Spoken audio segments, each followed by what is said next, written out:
The scorching summer sun beat down on the university campus as Zach Nguyen wiped sweat from his forehead, wondering how he'd become the unofficial Earth ambassador to 23 exchange students from the planet Verlox.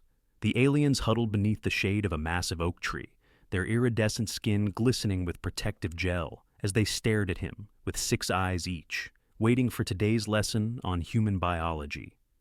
"Professor, why does your epidermis appear to be changing pigmentation?" asked Krell, the most inquisitive of the Verloxian students. His voice came through the universal translator with a slight electronic warble. Zach glanced down at his forearm, noticing the reddish tint that had developed during their 3-hour outdoor field study.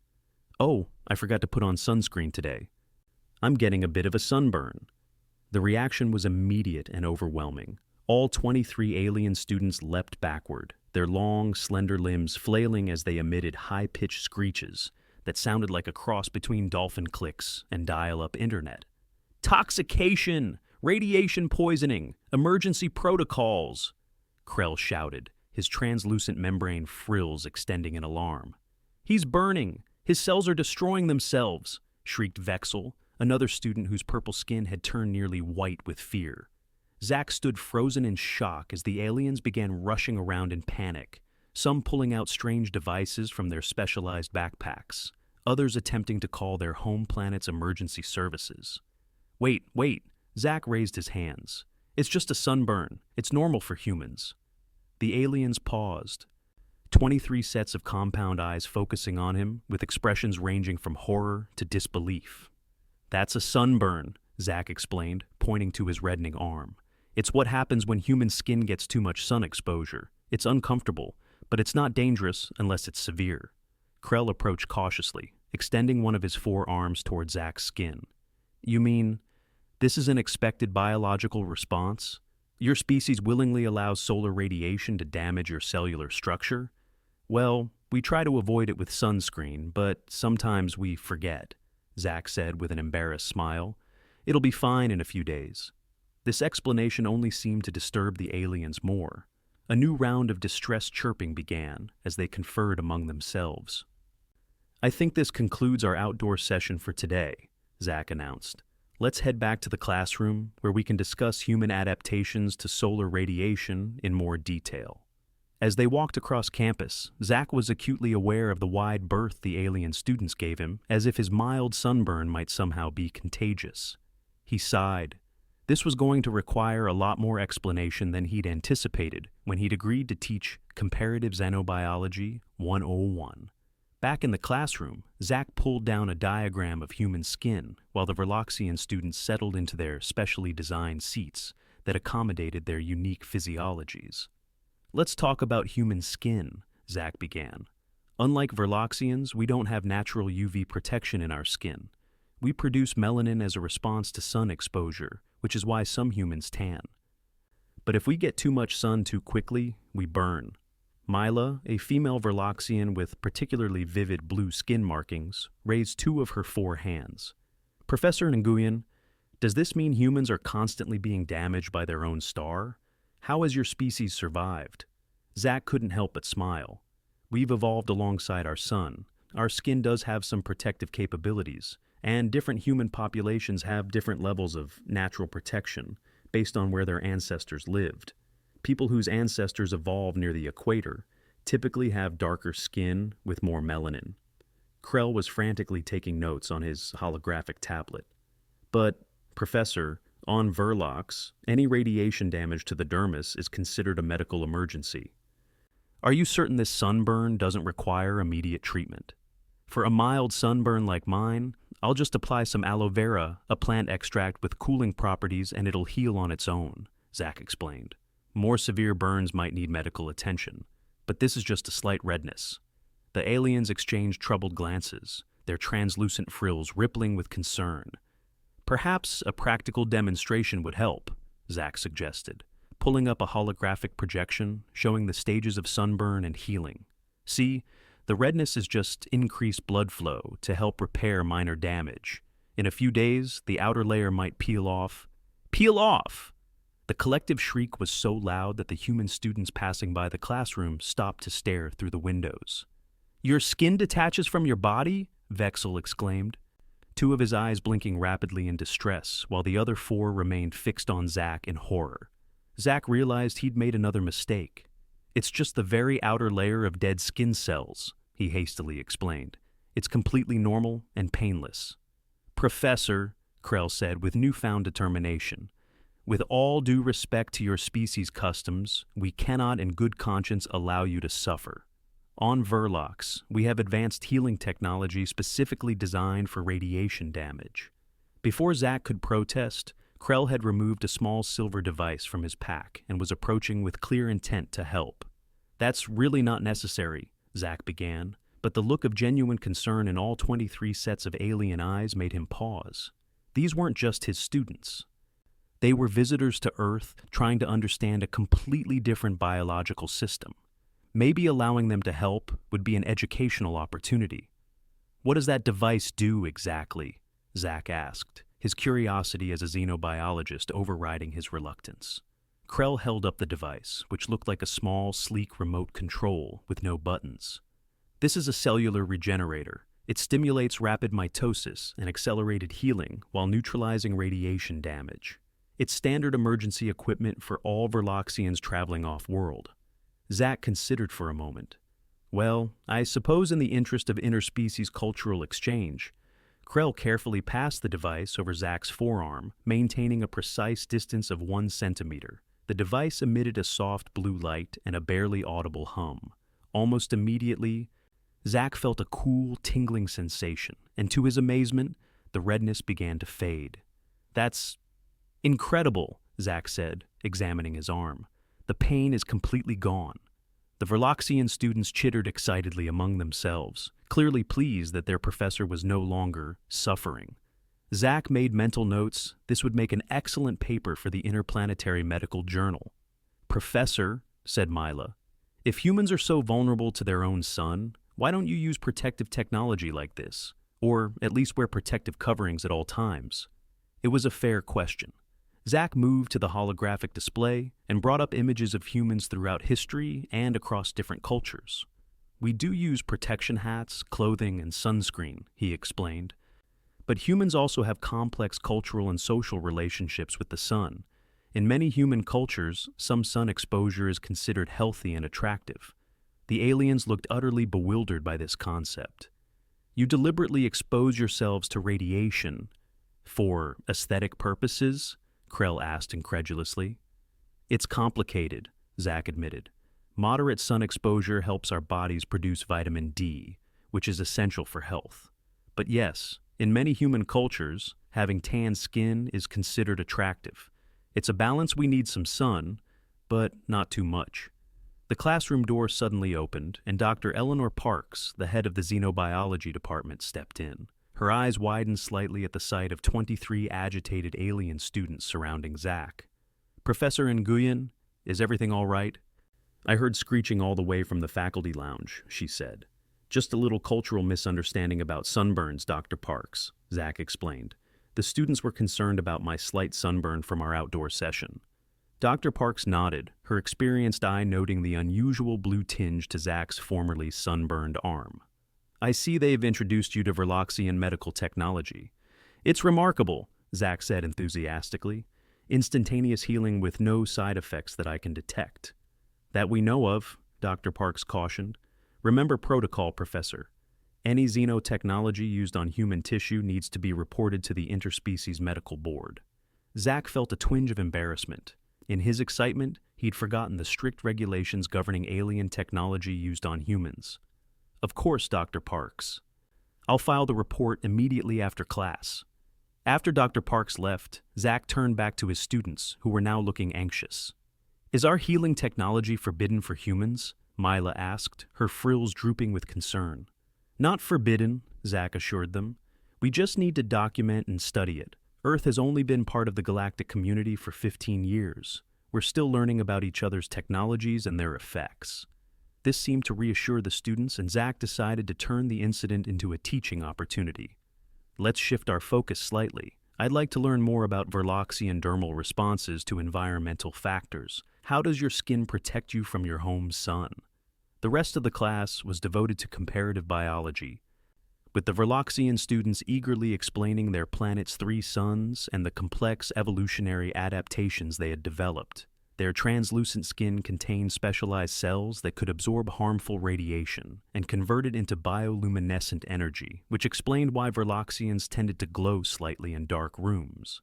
As the class ended, Krell approached Zach's desk while the other students filed out.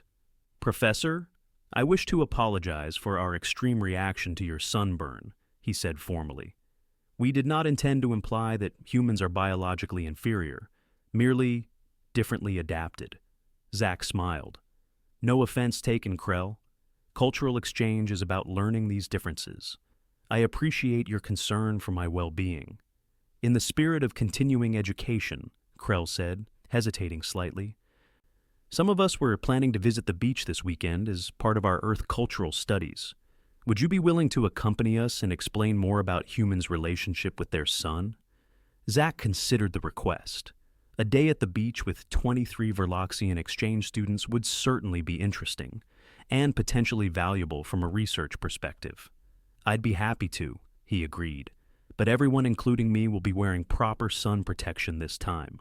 The weekend arrived with perfect beach weather, sunny with a light breeze. Zach arrived at the designated meeting point, carrying a large beach bag filled with extra sunscreen, aloe vera, and a first aid kit, just in case. He was taking no chances after the classroom incident. The Verloxians were already there, dressed in what they clearly believed was appropriate beach attire based on human movies: Hawaiian shirts over their environmental suits, enormous sun hats, and enough sunscreen slathered on their already UV-resistant skin to make them appear ghostly white. "Professor!" Krell called out, waving all 4 arms in greeting. "We have secured a spot, as the humans say, and brought refreshments appropriate for both our species." Zach smiled at their enthusiasm. "You all look very prepared." As they made their way to the beach, Zach couldn't help but notice the stares they received from other beachgoers. While alien visitors were no longer a novelty on Earth, a large group of iridescent, six-eyed beings in Hawaiian shirts and sun hats was still an unusual sight. They settled on a large area that the students had cordoned off with brightly colored towels. Mila approached Zach with a bottle of SPF 100 sunscreen. "Professor, we researched human sun protection extensively," she said earnestly. "Would you like assistance applying this radiation barrier?" "Thank you, Mila, but I can manage," Zach replied, taking the bottle, "though I appreciate your concern." As Zach applied sunscreen, he noticed the students watching him with scientific interest, as if documenting a rare biological phenomenon.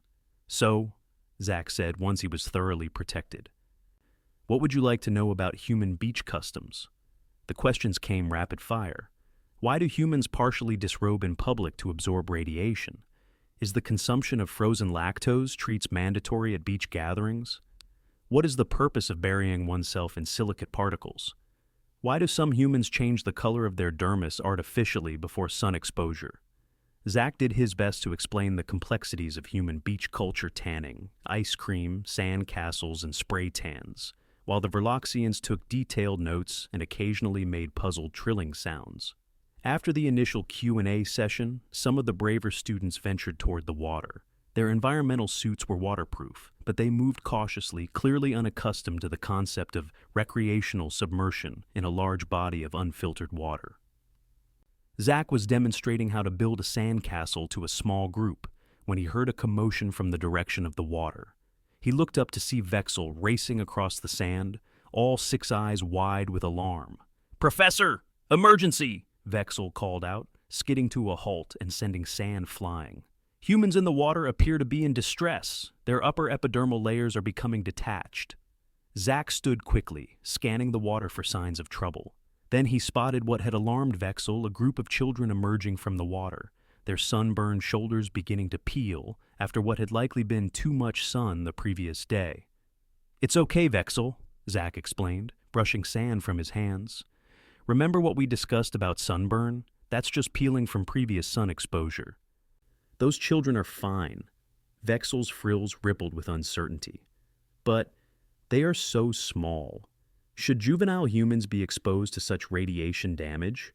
On Verlox, our young are kept in protective environments until their radiation-converting cells fully develop.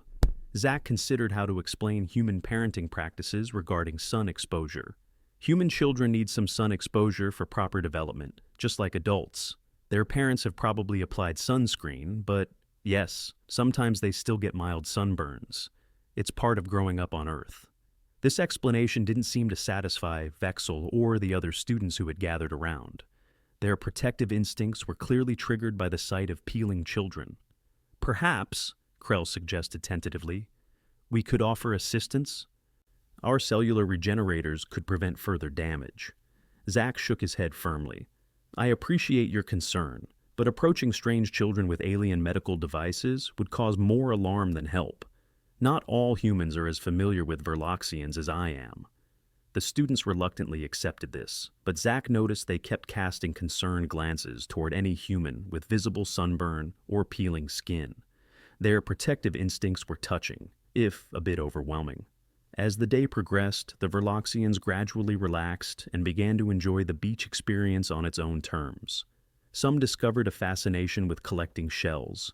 Others became engrossed in increasingly elaborate sand structures, and a few even ventured deeper into the water under Zach's supervision. Zach was helping Mila understand the concept of floating when a sudden cry came from further down the beach. One of the Verloxian students, Dren, was frantically waving all four arms and pointing at something in the distance. Zach squinted against the sun and saw what had caused the alarm. A human lifeguard with badly sunburned shoulders was scanning the water from his elevated chair. "Professor, that human's upper dorsal region is severely damaged," Dren called out. "He appears to be in a position of authority. Should we notify him of his condition?" Zach waded out of the water, trying to intercept Dren before he could approach the lifeguard. "Dren, wait. That's a lifeguard. His job is to watch for swimmers in trouble. Yes, he has a sunburn, but he's aware of it. It's an occupational hazard." Dren's frills rippled with distress. "But, Professor, the radiation damage is extensive. On our planet, he would be immediately removed from duty and placed in a healing chamber." Zach was about to explain further when he noticed several of the other Verloxian students had gathered and were conferring among themselves, casting concerned glances at the lifeguard. He had a sudden premonition that this was about to become a diplomatic incident. "Everyone," Zach said firmly, gathering the students together, "I understand your concern, but please remember that humans have different biological responses and cultural attitudes towards sun exposure. What looks alarming to you is often just a normal part of human life." Krell stepped forward, his posture indicating he was speaking as the unofficial leader of the group. "Professor Nguyen, we respect your knowledge of human biology. However, our ethics training for interspecies contact is clear. When we observe preventable suffering, we are obligated to offer assistance if it can be provided without cultural interference." Zach recognized the quote from the galactic community's guidelines for interspecies relations. He hadn't realized the students had studied them so thoroughly. "I appreciate your ethical consideration," Zach said carefully, "but approaching the lifeguard might interfere with his duties, which could put swimmers at risk." This gave the students pause. They conferred again, their translucent frills rippling as they communicated in their native language too quickly for the translators to keep up. Finally, Krell turned back to Zach. "We propose a compromise. When the human lifeguard is relieved of duty, we could approach and offer assistance. This would not interfere with safety protocols." Zach considered the proposal. It was actually a thoughtful solution that showed the students were trying to balance their ethical obligations with respect for human customs. "That's reasonable," Zach conceded, "but I'll do the initial approach to explain who you are and what you're offering. Some humans are still getting used to interacting with non-Earth species." The students agreed to this plan, and the beach outing continued. Zach used the opportunity to explain more about human recreational activities, while carefully monitoring the lifeguard station from a distance. Late in the afternoon, Zach noticed a shift change at the lifeguard stand. The sunburned lifeguard climbed down and was gathering his belongings. "It's time," Krell said, noticing Zach's attention. "Shall we proceed with our plan?" Zach nodded, leading the group toward the lifeguard. The young man, who appeared to be in his early 20s, looked up with curiosity as Zach approached, followed by a group of clearly non-human students. "Excuse me," Zach began. I'm Professor Zach Nguyen from the university's Xenobiology department. These are exchange students from Verlox. The lifeguard, whose name tag read Mike, nodded politely.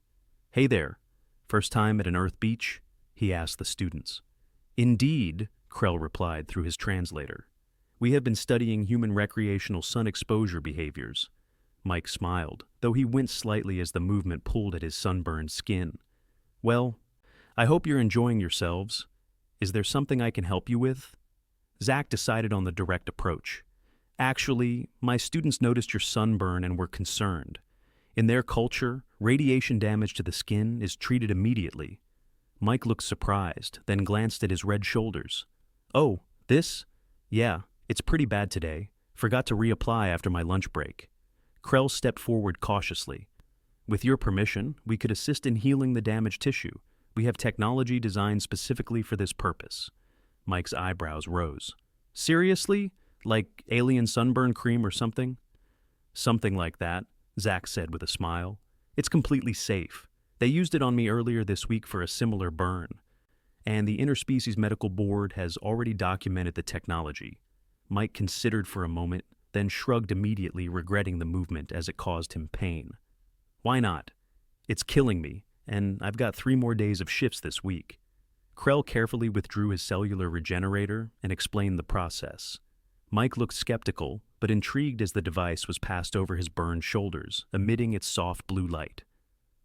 Whoa, Mike said after a few moments, rolling his shoulders experimentally. That's amazing. The pain is completely gone.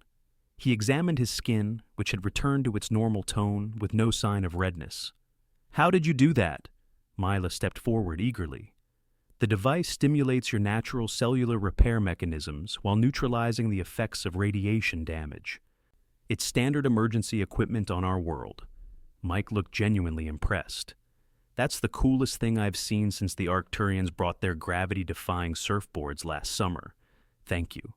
The Verloxian students practically glowed with pride literally, as their bioluminescent cells responded to their emotional state. If you experience any unusual symptoms, please contact the university's xenomedicine department, Zach added, handing Mike a card. But there shouldn't be any side effects.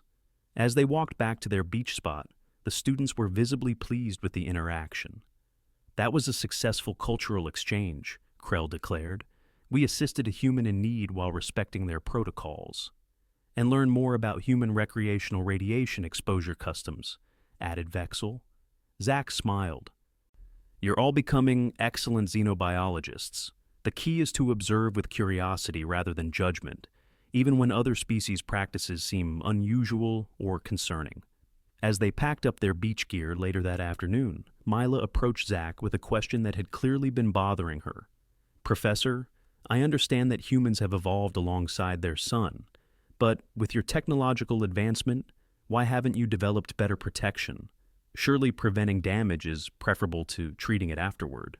It was a perceptive question that cut to the heart of many human contradictions. Zach thought carefully before answering. That's an excellent question, Mila. The truth is that human relationship with the sun is complex biological, cultural, and psychological. We know the risks, but many humans still enjoy the feeling of sunlight on their skin, the social aspects of beach activities, and even the appearance of tanned skin. Our approach to sun exposure reflects a broader pattern in human behavior, balancing immediate pleasure against long-term risks. Mila's frills rippled thoughtfully. This is similar to how some Verloxians continue to practice night soaring, despite the risks of atmospheric predation. The joy of the experience outweighs the calculated danger. Exactly, Zach said, pleased by the comparison. Every sentient species makes these trade-offs. As they walked back toward campus, the setting sun cast long shadows across the path. The Verloxian students, their skin now glowing softly in the dimming light, continued to discuss what they had learned about humans and their peculiar relationship with their star. The following Monday, Zach entered his classroom to find an unexpected gift on his desk, a small, elegantly crafted device that looked like a wristwatch. Krell approached as Zach examined it. It is a personal radiation shield, Professor.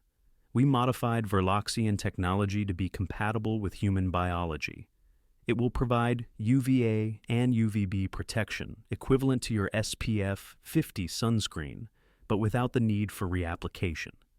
Zach was touched by the gesture. This is incredibly thoughtful, Krell, but I'm not sure I can accept such advanced technology without proper clearance. We anticipated your concern, Krell said, producing a datapad. We submitted the design to your Interspecies Technology Exchange Office last week and received provisional approval this morning. The director was particularly interested in its potential applications for human children and those with photosensitive medical conditions. Zach slipped the device onto his wrist, feeling a slight tingle as it activated. Thank you. This is a perfect example of how different species can learn from each other and create something beneficial for both. As the other students took their seats, Zach noticed a change in their demeanor. They seemed more relaxed, more engaged, less like visitors observing an exotic species, and more like students genuinely interested in understanding another form of life. Today, Zach announced, we'll be discussing interspecies communication barriers and how they can lead to misunderstandings about biological differences. Our recent experiences with human Sunburn will serve as our first case study. The classroom filled with the soft, chittering sound that Zach had come to recognize as Verloxian laughter, a sound of connection across the vast biological and cultural differences that separated their species. Later that semester, Zach and his students published a joint paper in the Interplanetary Medical Journal titled Comparative Responses to Solar Radiation, a case study in xenobiological perspective. The paper became required reading for both human and Verloxian students of xenobiology, a small but significant step toward greater interspecies understanding, and on particularly sunny days. When other humans commented on his lack of sunscreen, Zach would smile and touch the device on his wrist, explaining that sometimes the best way to solve a problem is to see it through alien eyes. The university eventually expanded the exchange program to include field trips to Verlox, where human students experienced similar culture shock upon discovering that Verloxians use their three suns' radiation as a source of nutritional energy. The sight of aliens deliberately positioning themselves in concentrated sunlight to feed caused nearly as much alarm among the human students as sunburns had among the Verloxians. But with each exchange, each misunderstanding, and each moment of cross-species empathy, the gap between their worlds narrowed just a little more. And it had all started with a sunburn, a reminder that even the most ordinary aspects of one species' existence could be utterly alien to another. 5 years later, Zach, now Dr. Nguyen and head of the expanded xenobiology department, still used the story of the Verloxian sunburn panic in his introductory lectures. The personal radiation shield technology had been refined and was now standard equipment for human children, outdoor workers, and those with sensitive skin conditions. In return, humans had shared their advances in environmental adaptation technology, helping Verloxians better adjust to Earth's single sun system during their increasingly frequent visits. As Zach often told his students, true interspecies understanding began not with the grand diplomatic agreements or technological exchanges, but with moments of mutual bewilderment like alien students screaming at a sunburn and a human patiently explaining, "That's just a sunburn." In those moments of cultural collision, both species had the opportunity to grow, to question their assumptions, and to realize that what seemed obvious and natural to one might be completely foreign to another. And in that realization lay the seeds of genuine connection across the stars.